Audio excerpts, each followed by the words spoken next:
The Marvels focuses on Captain Marvel, Ms. Marvel, and Monica Rambeau as their powers get entangled and they team up to stop a threat stealing planet's resources.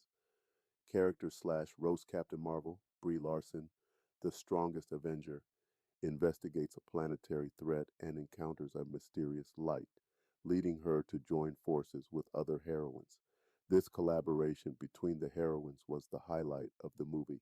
Captain Marvel, when on her own, appears angry and confused, but being part of a team this time around helped both her and the audience to experience a more dynamic and engaging storyline, rather than just watching her with a constant expression of frustration. She has definitely calmed down a bit, wearing form fitting clothes and singing of all things. It's almost like a twisted young adult fan fiction come to life. In this version, Captain Marvel is known as the Annihilator, and for good reason.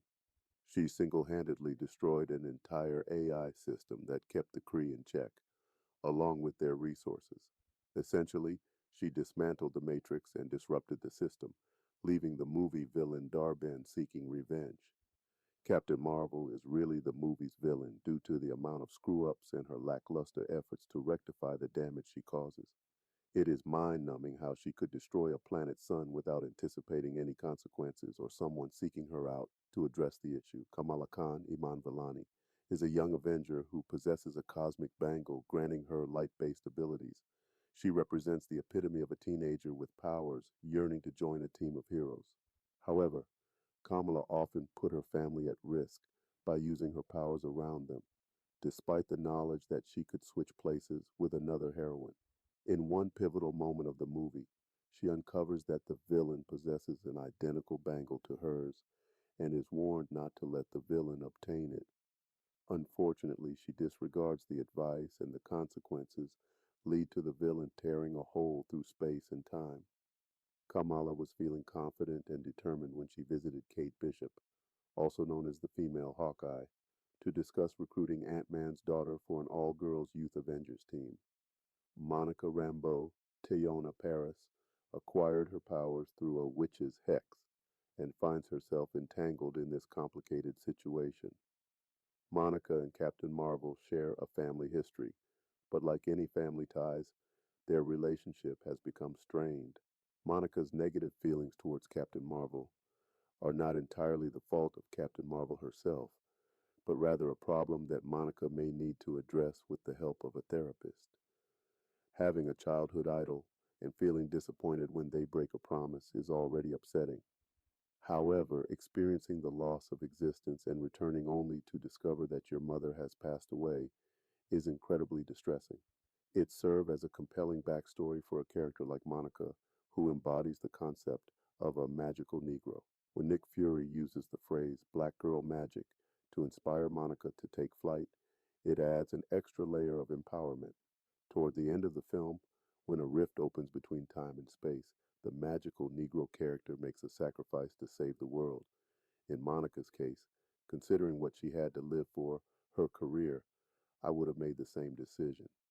However, her reward was being transported to a different universe where she was reunited with a woman who resembled her mother and happened to be Captain Marvel in that universe.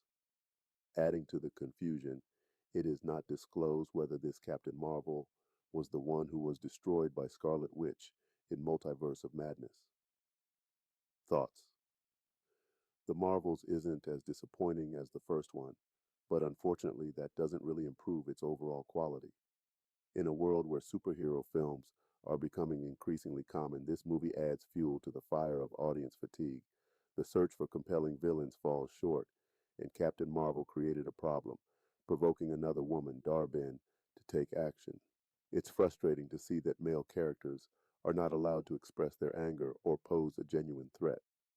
I fail to see the purpose of this movie and how it will contribute to the broader multiversal storytelling of the MCU. We have already seen X-Men characters and a black female Captain Marvel on screen before, and the results ended terribly. It goes without saying that I am not against superheroine movies or uplifting women.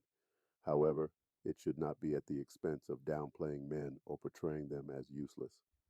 Nick Fury's character has been on a downward trend since being snapped, and hearing him utter the line "Black Girl Magic" could have provoked a strong reaction from Samuel L. Jackson, as he is known for his passionate tirades.